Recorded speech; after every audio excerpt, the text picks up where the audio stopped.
Perkenalkan, nama aku Aulia Ainur Rahma dari Prodi Ilmu Gizi dengan nomor NIM 202103021005. Kali ini aku mau ngejelasin tentang paragraf.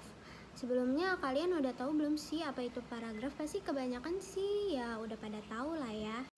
Tapi di sini aku mau ngejelasin lagi biar kalian benar-benar paham tentang paragraf. Jadi dalam suatu penulisan itu pastinya ada paragraf ya guys. Paragraf itu komponen yang termasuk penting banget.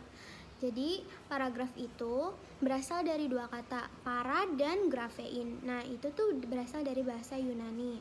Kalau para itu artinya sebelum, kalau grafein itu artinya menggores atau menulis.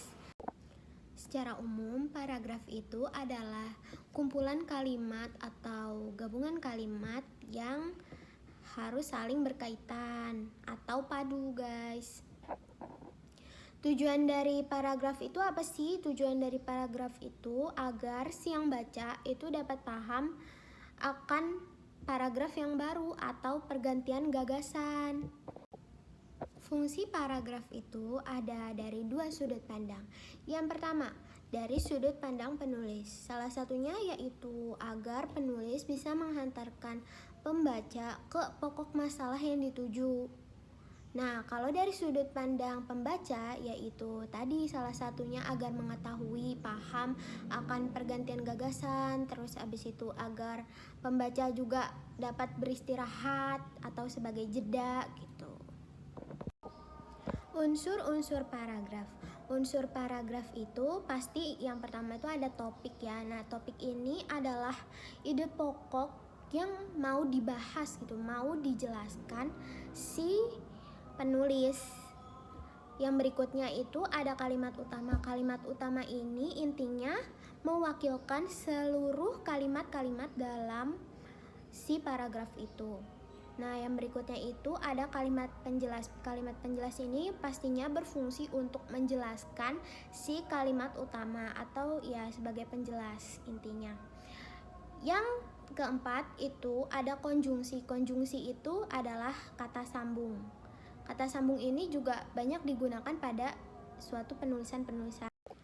Macam-macam paragraf. Yang pertama itu adalah paragraf narasi, itu biasanya berupa cerita. Nah, menceritakannya itu secara berurutan. Lalu ada paragraf eksposisi. Paragraf eksposisi ini memaparkan suatu topik masalah kepada orang lain. Lalu ada paragraf argumentatif. Paragraf argumentatif ini itu mengungkapkan ide gagasan kepada pembaca secara benar dan terbukti secara fakta. Lalu ada paragraf persuasi. Paragraf persuasi ini berfungsi untuk mengajak pembaca agar sesuai keinginan penulis.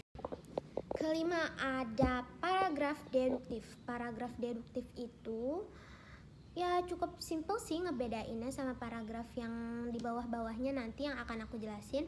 Itu kalau paragraf deduktif itu kalimat utamanya berada di awal paragraf. Nah, yang selanjutnya ada paragraf induktif. Paragraf induktif ini kalimat utamanya tuh di akhir. Nah, yang selanjutnya itu ada paragraf campuran. Paragraf campuran ini mix atau campuran dari deduktif sama induktif. Jadi bukan ide pokoknya ada dua, tapi di akhir itu hanya sebagai penegasan. Yang terakhir itu ada paragraf ineratif. Paragraf ineratif itu kalimat utamanya itu ada di tengah paragraf. Kalau mau nulis paragraf, pastinya harus ada syarat-syarat agar bisa menulis dengan baik. Gak mungkin kan kalau nulis paragraf itu cuman ngasal gitu doang gitu.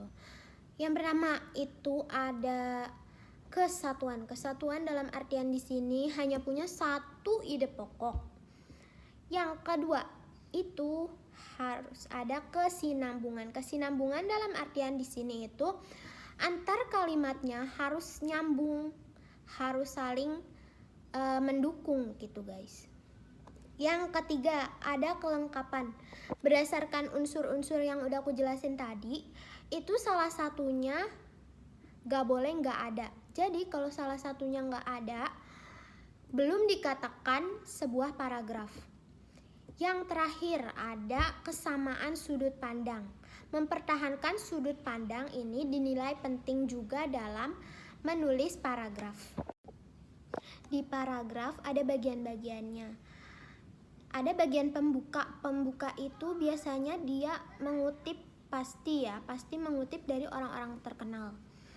Nah, itu tuh tujuannya untuk menarik agar pembaca dapat membaca suatu tulisan itu gitu. Yang kedua itu ada pengembangan. Pengembangan ini inti dari semua paragraf-paragraf. Nah, ini tuh biasanya harus logis ya guys, harus masuk akal dan juga harus rasi. Nah, yang terakhir itu ada penutup. Penutup ini biasanya berupa kesimpulan. Bagian pengembangan yang tadi udah aku jelasin itu punya pola. Pola yang pertama itu ada kronologi. Kronologi ini biasanya menceritakan proses dari waktu ke waktu sesuai urutan waktu. Terus ada klasifikasi. Kalau klasifikasi itu berdasarkan persamaan atau perbedaan. Contohnya kayak sifat atau ciri-ciri dan lain-lain. Nah, yang ketiga itu ada pola pengembangan secara definisi. Definisi ini udah jelas kan, berarti menjelaskan. Menjelaskan tuh bisa berupa kayak pengertian atau tujuan atau apa dan lain-lain. Pola pengembangan selanjutnya itu ada pola pengembangan analogi. Pola pengembangan analogi ini berupa ilustrasi khusus. Nah, tapi itu memiliki kesamaan karena kesamaannya itu berfungsi untuk menjelaskan kembali kepada para pembaca. Terus yang selanjutnya ada pola pengembangan ilustrasi. Ilustrasi ini juga merupakan gambaran umum atau berupa gambaran khusus juga. Nah, ini biasanya didapat dari kesan pesan indera penglihatan si pembaca. Lalu ada pola pengembangan repetisi. Pola pengembangan ini disebut pola pengembangan berulang. Kenapa berulang? Karena berfungsi untuk memperkuat si pokok bahasan. 7. Ada pola pengembangan kombinasi. Pola pengembangan kombinasi ini itu menggabungkan beberapa pola pengembangan. Contohnya tadi kayak pola pengembangan kronologi sama pola pengembangan definisi atau bisa juga yang lainnya. Lalu ada pola pengembangan pembandingan pertentangan. Pembandingan pertentangan ini itu biasanya membandingkan persamaan atau perbedaan dua objek. Lalu ada yang terakhir ada sebab dan akibat. Sebab dan akibat di sini pola pengembangannya itu saling berhubungan erat karena kalau ada sebab pasti ada akibatnya. Nah, biasanya kalau sebab itu sebagai kalimat utama dan akibatnya itu sebagai kalimat penjelas atau bisa juga sih sebaliknya. Dengan mengilustrasi dan menganalisis itu adalah teknik untuk pengembangan. Nah, gimana sih caranya? Kita bisa dengan bercerita, bisa dengan memberikan contoh, bisa dengan memberikan alasan, dan lain-lain. Cukup sekian presentasi dari saya, kurang lebihnya mohon maaf. Semoga dapat bermanfaat bagi kalian semua. Wassalamualaikum warahmatullahi wabarakatuh. Bye-bye.